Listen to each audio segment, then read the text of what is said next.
에서도 6장 755페이지입니다. 에서도 6장 1절부터 마지막 절까지 보도록 하겠습니다. 제가 먼저 1절 읽습니다. 이 밤에 왕이 잠이 오지 아니하므로 명하여 역대 일기를 가져다가 자기 앞에서 읽히더니 그 속에 기록하기를 눈지킨 왕의 두 내시 빅다나와 데레스가 아수르 왕을 모살하려 하는 것을 모르드게가 보관하였다 하였느니라. 왕이 가로되 이 일을 인하여 무슨 종기와 관작을 모르드게에게 베풀었느냐? 시신이 대답하되 아무것도 베풀지 아니하였나이다. 왕이 이르되 누가 뜰에 있느냐? 마침 하만이 자기가 세운 나무에 모르드게 달기를 왕께 구하고자 하여 왕궁 바깥뜰에 이르니라. 시신이 고하되 하만이 뜰에 섰나이다. 왕이 가로되 들어오게 하라 하니 하만이 들어오는 왕이 묻되 왕이 정직하게 하기를 기뻐하는 사람에게 어떻게 하여야 하겠느냐?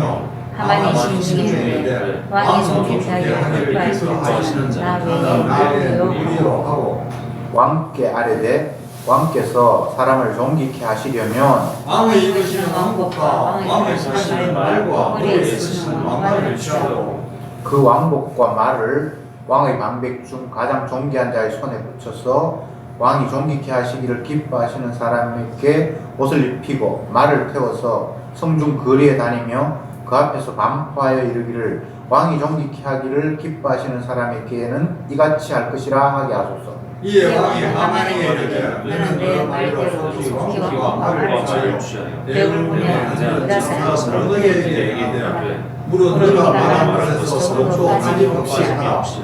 하만이 왕복과 말을 취하여 모르드게에게 옷을 입히고 말을 태워 성중 거리로 다니며 그 앞에서 반포하되 왕이 존귀케 하시기를 기뻐하는 사람에게는 이같이 할 것이라 하니라. 모르드게는 다시 제루살렘으로 돌아오고 하만은 번뇌하여 머리를 쓰고 그 집으로 돌아와서 자기의 당한 모든 일을 그 아내 세레스와 모든 친구에게 고하매 그중 지혜로운 자와 그 아내 세레스가 가로되 모르드게가 과연 유대 족속이면 당신이 그 앞에서 굴욕을 당하기 시작하였으니 능히 저를 이기지 못하고 분명히 그 앞에 엎드러지리이다. 아직 말이 그치지 아니하여서 왕의 내시를 이루나 하만을 데리고 베스도의 높은 잔치에 살리나 하니라. 아멘.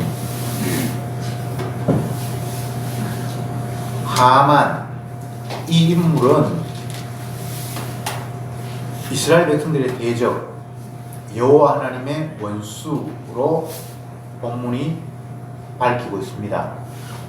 하만의 혈통을 보면 아말렉의 후손이고 아말렉이라는 존재들은 이스라엘 백성들이 애굽을 떠나서 하나님이 약속한 가나안 땅으로 가는 그 여정에 제일 먼저 첫 번째로 이스라엘 백성들이 가는 길을 막고 전쟁을 일으켰던 인물입니다.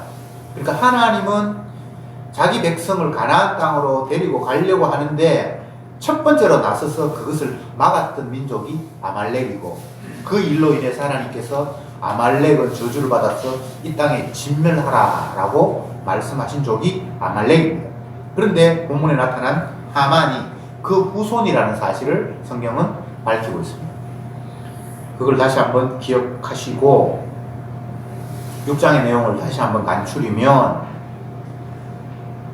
왕이 밤에 잠을 못 이루어서 뒤척이다가 신하에게 역대 일기를 가지고 오라고 명해서 그걸 읽어보라고 했습니다.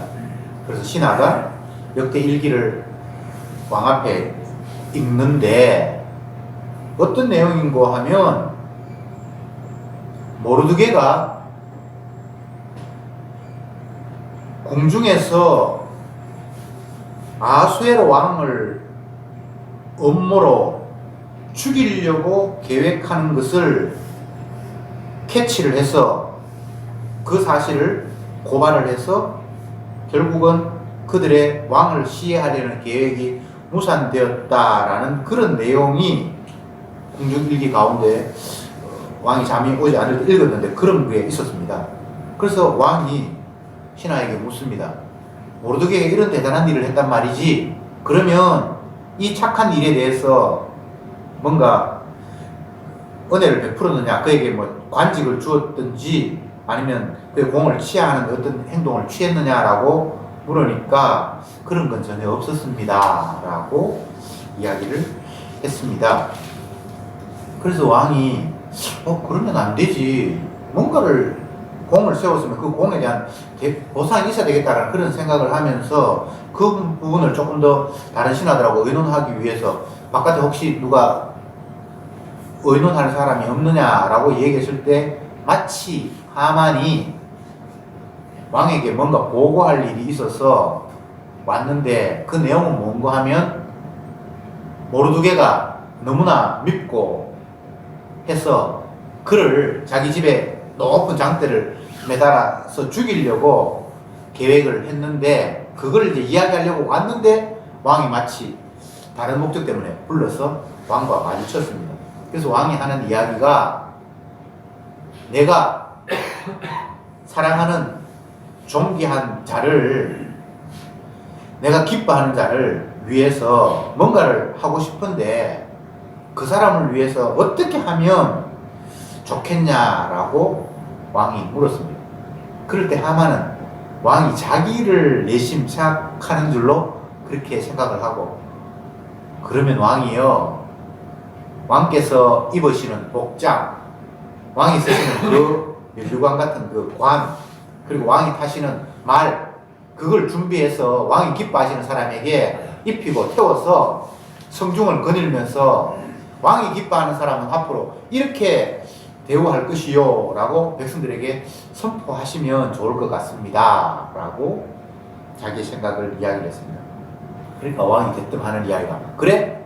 그러면 왕궁 입구에 있는 모르드게에게 네가 말한 대로 그대로 시행하라, 이렇게 이야기가 됐습니다. 이제 완전히 스토리가 반전이 일어납니다. 자기는 왕의 신임을 받는 사람이고 또 모르드게가 유대인이라는 사실을 알고 모르드게만 진멸하는 것이 성에 차지 않아서 그의 민족 전체를 진멸해 버릴 것이라고 생각을 해서 그것마저 왕에게 재가를 얻어서 전나라에 다 선포한 이 상태 속에서 왕이 그 모르드게를 기뻐해서 왕과 똑같은 복장을 하고 왕이 타는 말을 태워서 길거리를 다니면서 왕이 기뻐하는 사람은 앞으로 이렇게 대우할 것이다 라고 하라고 했으니까 상황이 이제 굉장히 복잡하게 얽힌 거예요.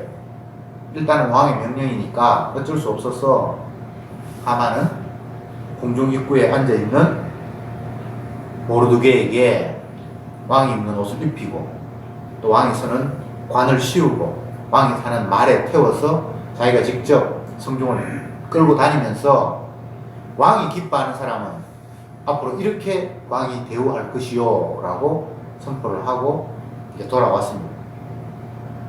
그래서 너무 화가 나고 기분이 상해서 일단 집으로 갔는데 집에 가서 친구들에게, 아내에게 오늘 있었던 일을 이야기를 했습니다. 그러니까 그들이 낯빛이 변해서 이제 큰일 났군요.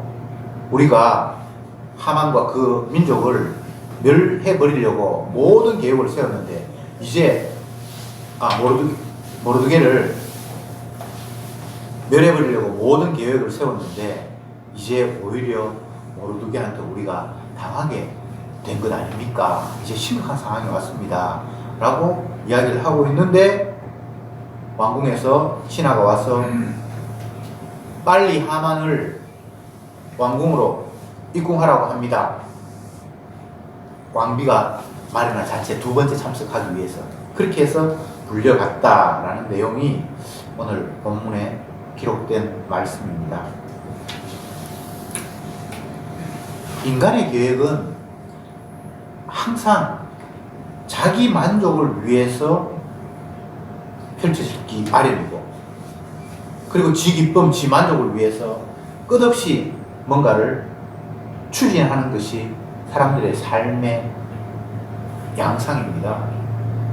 본문에 나타난 하만은 자기 자신의 만족을 위해서 자기에게 절하지 않는 모르드게를 죽이고, 모르드게뿐만 아니라 그 민족 전체를 말살함으로 말미암아 나에게 도전하는 자는 이 땅에서 결코 살아남지 못할 것이다라는 그런 엄청난 위험을 메데파사 그 제국에 전파하고 모든 백성들에게 각인시키기를 원했습니다. 그런데 상황이 그렇게 흘러가지를 지금 않아요. 초반에는 모든 사람들에게 왕의 조서가 쓰여 있고 12월 13일에는 유대민족을 마음껏 죽일 수 있고 그 재산을 탈취할 수 있다라는 그 왕의 재가를 얻은 공문이 전 세계에 뿌려졌을 때에는 이제 자기의 소원을 이룰 수 있을 것이다 라고 생각을 했는데, 왕이 기뻐하는 사람은 어떻게 하면 좋겠냐, 그리고 그 왕이 기뻐하는 사람이 모르드게라는 사실을 알고는 이제 상황이 정말 심각하게 되었음을 인식하게 됩니다. 계속해서 에스더에서 펼쳐지는 대립 구도는 하나님의 언약의 편에 선 사람과 하나님의 언약을 모르고 살아가는 사람이 충돌하는 구도를 말씀하고 있습니다. 에스더는 하나님의 백성을 구원하려고 자기의 생명마저 내걸었고, 하만은 하나님의 백성을 진멸하려고 온갖 술수를 다 쓰고 있고, 근데 이게 서서히 충돌이 일어나면서 처음에는 모르드게가 하만이 승리하는 것처럼 이야기가 전개되다가 이제는 상황이 서서히 역전되어 가는 모습을 오늘 6장에서 확인하게 됩니다. 우리는 이런 말씀을 보면서 쉽게 하나님의 뜻에 도전하면 안 되겠구나, 언약의 편에 서야만 하는구나 라는 식의 생각을 가질 수 있습니다. 근데 그런 식의 생각을 가지라고 본문이 있는 것은 아니고요. 어쨌든 세상은 하나님이 자기 언약대로 펼쳐 가신다. 그러나 하나님의 언약을 알지 못하는 사람들은 하나님의 언약을 방해한다라는 생각은 꿈에도 없고 그냥 자기 편한 대로, 자기 원하는 대로 살아가는데 그 일이 하나님의 언약을 반하는 일이 된다라는 사실을 성경은 우리에게 일러주고 있습니다. 십자가의 원수, 이스라엘의 원수, 하나님의 언약의 원수. 복음서에서는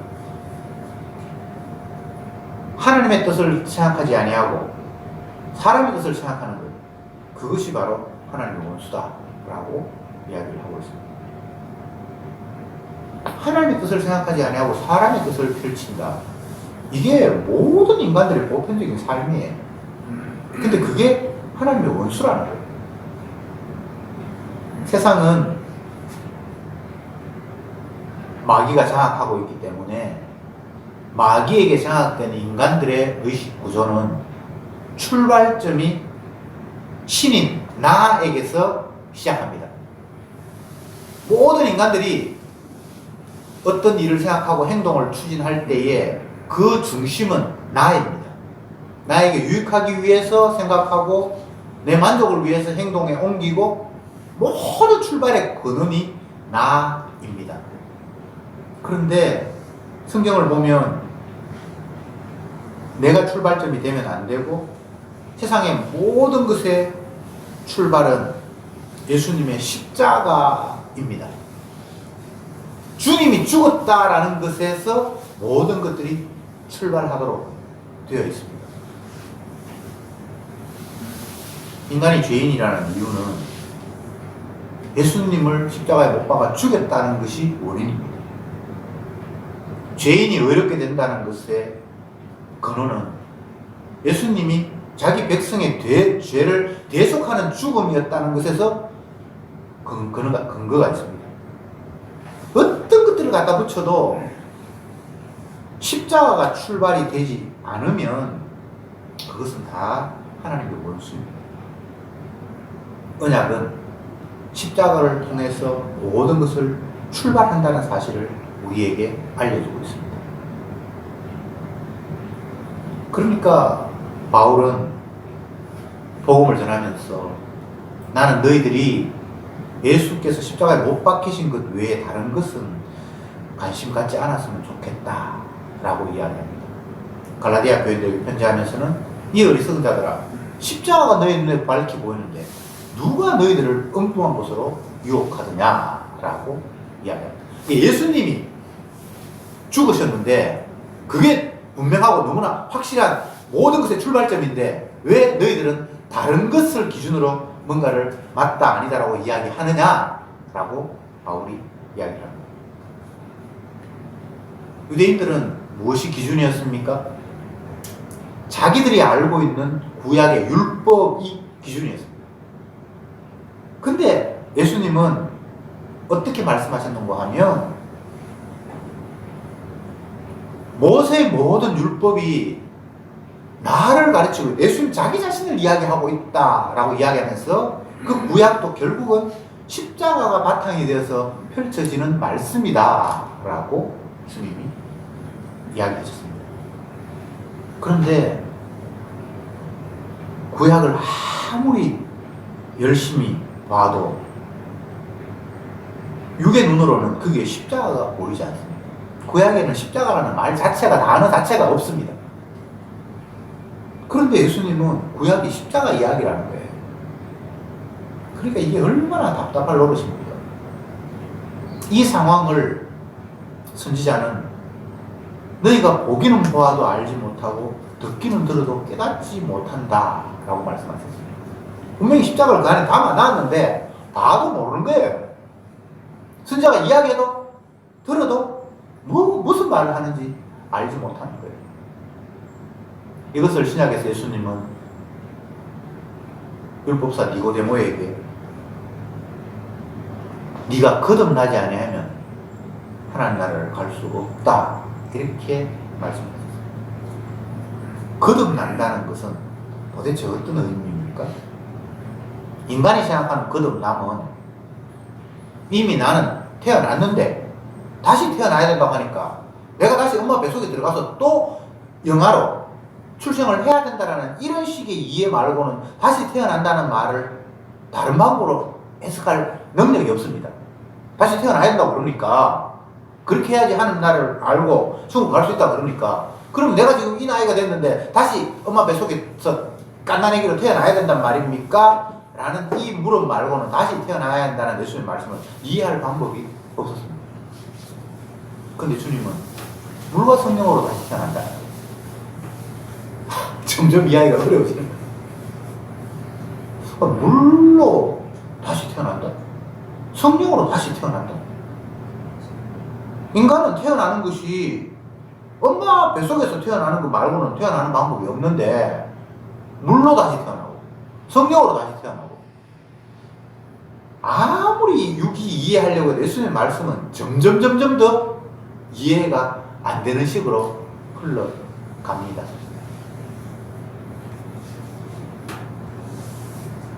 주님이 깨닫게 해주시지 않은 한은 방법이 없어요. IQ가 낮았어도 아니고 배움이 모자랐어도 아니고 지식이 없었어도 아닙니다. 배워도 안 되고 지식을 가져도 안 되고 경험해도 안 되고 안 되게 돼 있어요. 왜? 하나님의 말씀은 감추어진 비밀이기 때문에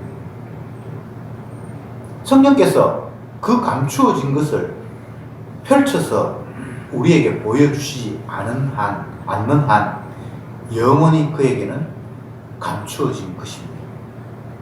성경이 우리 눈앞에 있다 할지라도 문장을 우리가 그 하나님의 복음의 말씀을 읽는다 할지라도 여전히 비밀입니다.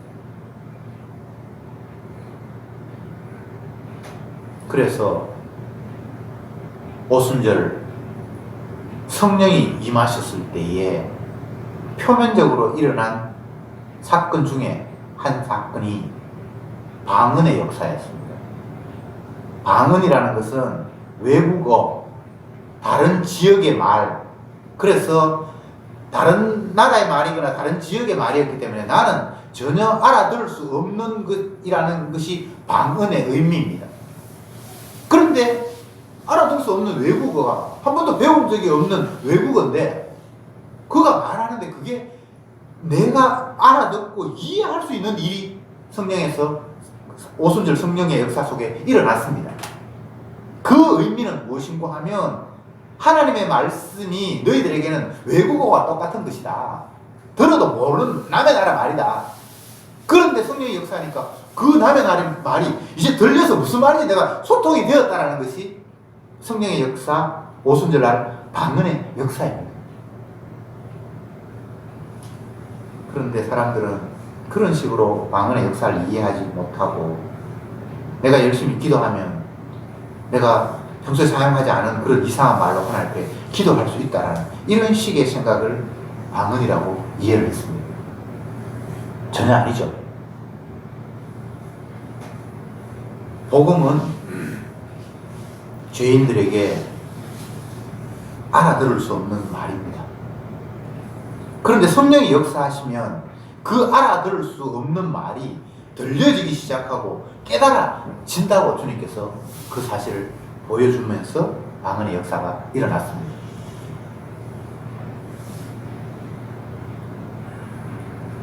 에스더는 점점 더 주님의 언약의 편에 깊이 끌려들고 있습니다. 이거 은혜입니다. 본인의 신앙이 아니에요. 물론 그 전에 모르드게는 이미 하나님의 은혜에 잠긴 사람입니다. 그래서 모든 상황을 언약적으로 해석하고 바라보고 있습니다. 그에 비해서 에스더는 아직 그 정도까지는 아니지만 오빠의 말에 순종하지 않을 수 없는 상황으로 점점 끌려가고 있습니다. 이게 주님의 은혜 받은 자의 모습입니다. 깨닫게 하시기도 하고 깨닫지 못했다 할지라도 그 주님의 언약 속에 빨려 들어가서 자기도 모르게 주님의 언약의 편에 서서 일하게 되는 이 상황이 은혜 받은 성도의 모습입니다.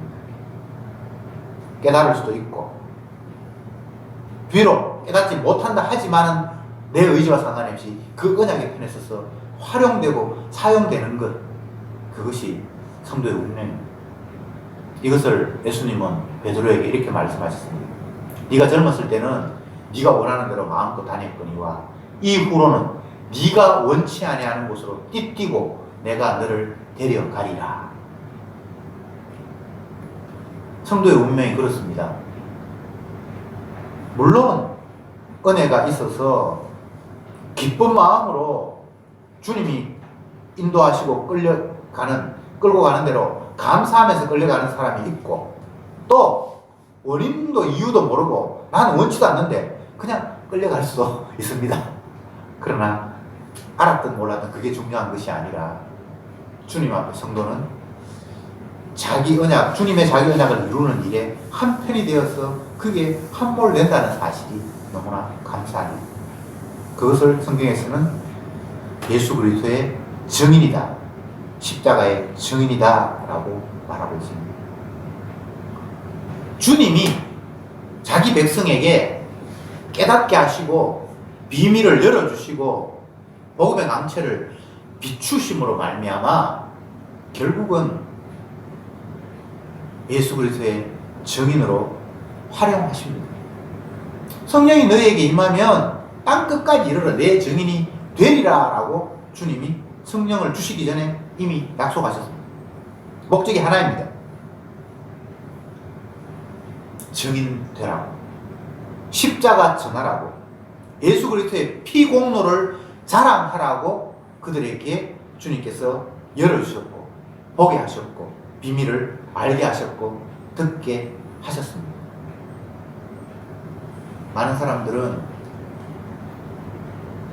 주님의 성령을 받으면 자기의 앞길이 열리고 경제적으로도 어떻게 하면 돈 벌 수 있는지 방법도 알고 상대의 마음을 읽어서 내가 그를 조정할 수도 있고 이런 식으로 주님의 능력을 이해하는 사람이 있습니다.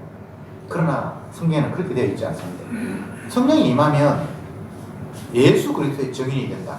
십자가의 의미들이 깨달아져서 그것을 전하게 되고 자랑하는 식으로 주님께서 그를 바꾸신다라는 사실이 주님께서 약속하신 성령의 역사입니다.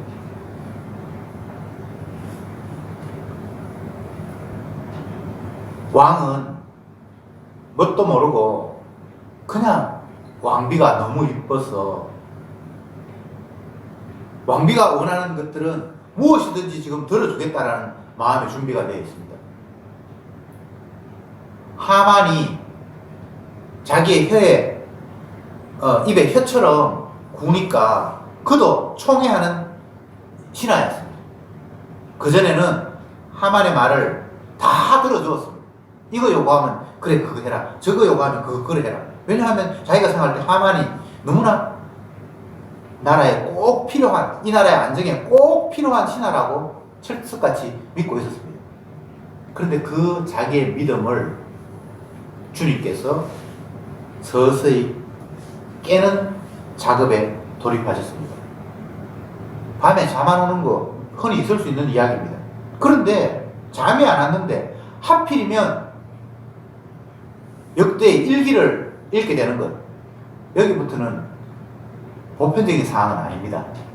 그런데 하필 그 역대 일기에 많은 내용이 있을 텐데 모르드게가 자기 자신을 죽이려고 음모하는 신하들의 그 음모를 발견하고 고발해서 자기 생명을 지켜주었다라는 그 대목을 잠 오지 않는 밤, 그 궁중 일기를 통해서 그 대목을 읽었고 그것이 자기에게 깨달아졌다라는 이 상황은 예산 일이 아니라 그동안 왕이 가졌던 하만에 대한 인식, 이 사람은 정말 이 나라에 도움이 돼, 내 신하 중에 이 사람보다 더 나에게 도움이 되는 사람이면 없어라고 자기 생각을 가지고 하만을 철떡같이 믿었던 그 상황에 대한 이제 서서히 반전이 일어나는 계기를 주님께서 마련하신 겁니다.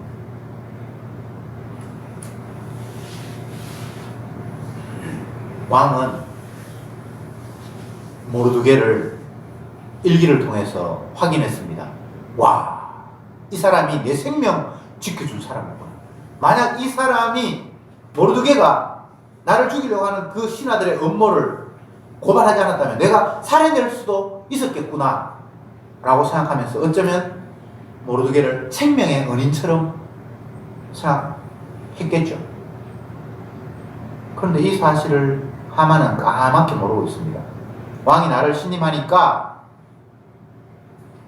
모르드게를 12월 13일 유대인들을 다 죽이는 그날에 죽일 게 아니라 우리 집에 높은 장대에 그를 죽이려고 매달아놨으니까 오늘 당장 가서 내가 왕에게 모르드게를 죽이려고 뭐 이런저런 이야기를 또 붙이겠죠. 그렇게 하면 왕이 당연히 자기를 신임하니까 허락할 것이다라는 그런 생각을 그는 가졌습니다. 왜냐하면 한 사람 죽이는 게 대단한 일이 아니라 민족 전체를 죽인다는 것도 이미 자기는 허락을 받았으니까 모르드게 한 사람 죽인 건 아무것도 아니다라고 철저까지 믿고 있습니다. 근데 그 모르드게 하만의 생각과 왕이 궁중 일기를 읽고 생각했던 것이 정반대잖아요. 근데 이게 하만이 뭔가를 이야기하기 전에 왕이 먼저 이야기했는데 그는 내가 신임하는 자이니까 왕복을 입히고 내 머리에서는 관을 씌우고 내가 타는 말을 태워서 네가 생각한 대로 길거리에 다니면서 왕이 기뻐하는 사람을 왕은 이렇게 대우할 것이다 라고 이야기해라 라는 이 말이 왕의 입장에서는 뭐 그렇게 할 수 있겠다 이렇게 생각할 수도 있겠지만 이것은 하나님이 자기 언약을 이루기 위해서 펼치신 놀라운 주님의 능력의 역사입니다. 이 세상에 펼쳐지는 모든 일이 다 하나님의 언약을 이루는 일의 한 부분입니다. 그냥 인간적인 관점에서 보면 왕이 지 생명 구해준 사람한테 그 정도 할 수 있겠지 이렇게 볼 수 있지만 성경에는 그런 이야기를 하기 위해서 기록한 것이 아닙니다. 하나님이 이스라엘 향해서 하신 말씀이 이 백성은 내가 나를 위하여 지었나니 나의 영광을 드러내게 하려 합니다. 나를 찬송하게 하려 합니다. 주님은 이스라엘을 부르셨을 때에 자기 이름을 찬송하기 위해서 불렀습니다. 지금 유대인들이 다 그런 사람들이에요.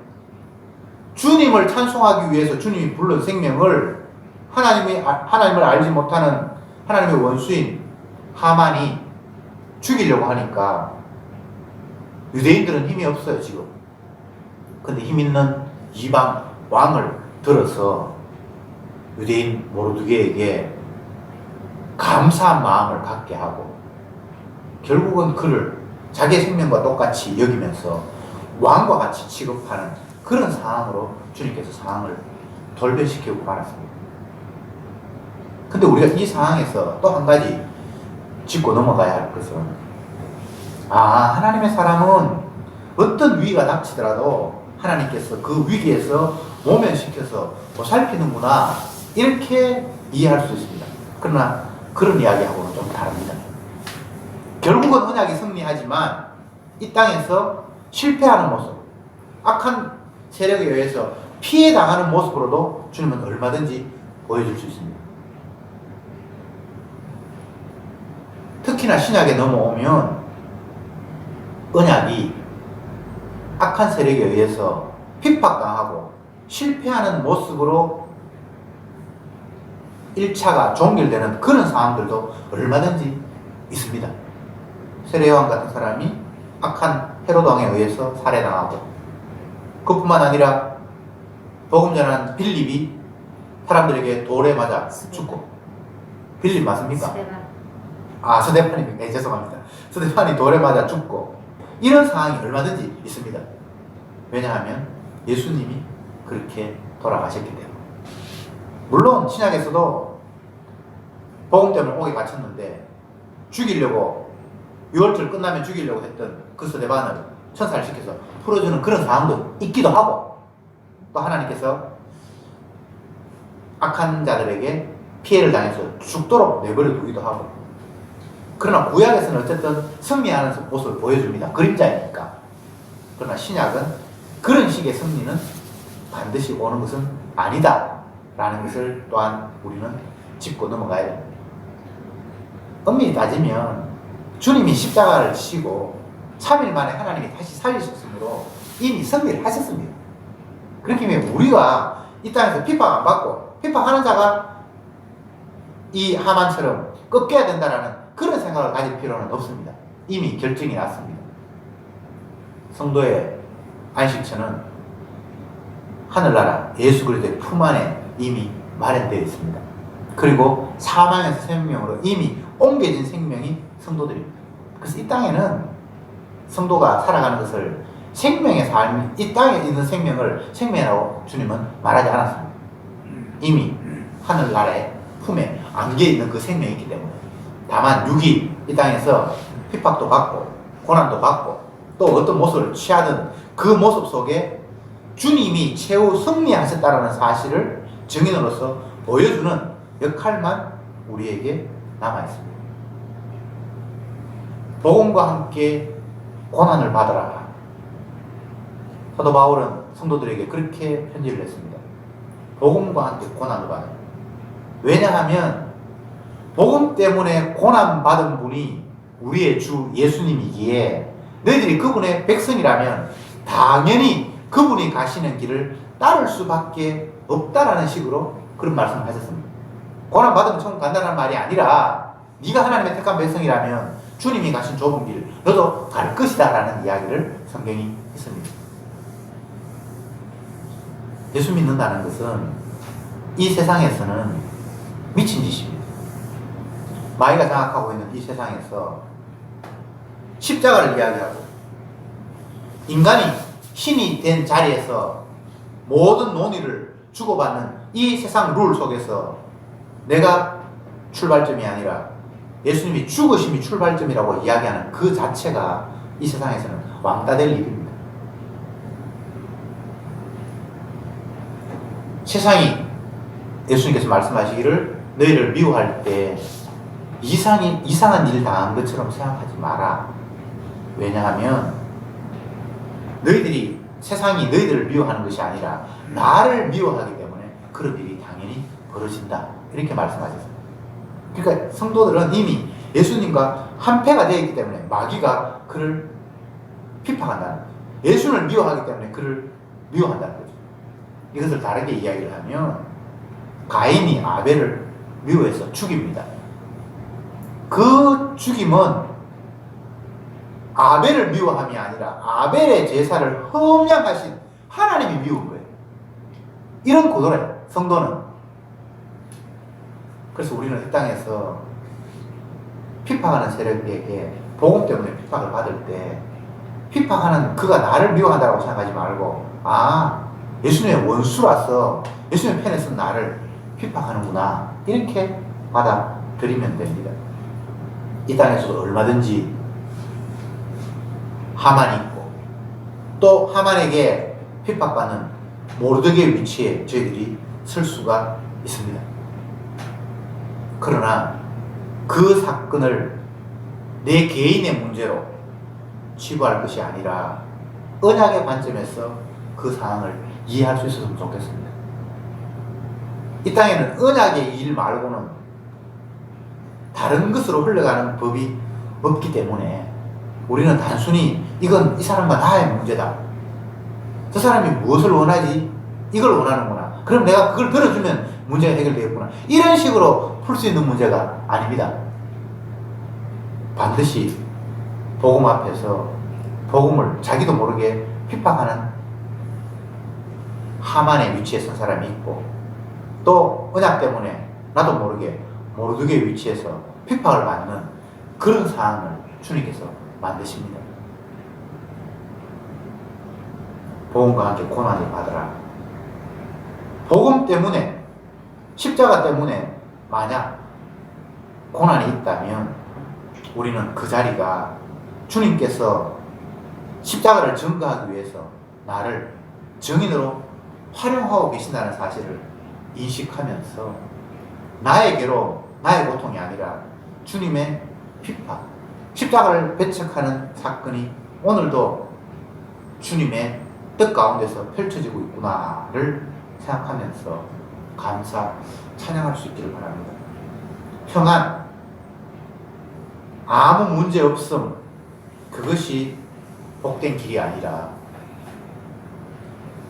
복음 때문에 좁은 길로 가게 되고 협착한 길로 가게 되고 그것 때문에 또 억울한 일을 당하게 되는 것, 그것이 진정 주님이 자기 백성을 인도하시는 은혜의 길, 생명의 길, 복음의 길입니다. 기도합시다. 주님, 감사합니다. 이 땅에 수많은 일들을 겪으면서 살아갑니다. 때로는 내가 감당하기 힘들 만큼 고통스러운 일도 펼쳐집니다. 그러나 그 모든 일들이 단순히 나와 상대와의 문제라는 사실을 생각하고 그 상대가 생각하는 것들을 어떻게 하면 해결해서 나를 고통에서 해방시킬까 궁리하는 그런 식으로 세상을 보지 않게 하옵소서. 세상은 여자의 후손과 뱀의 후손이 끝없이 다투고 싸우는 그런 구조로 되어 있음을 깨닫게 하시고 우리가 언약의 편에 서서 주님이 당한 고난을 같이 받을 때에 고난 피하려고 하는 그런 생각 말고 주님이 가신 길을, 영생의 길을 주께서 나로 그곳으로 인도하고 계시는구나 생각하면서 감사, 찬양할 수 있게 하옵소서. 예수님의 이름으로 기도드리옵나이다. 아멘. 193장 한번 드렸습니다.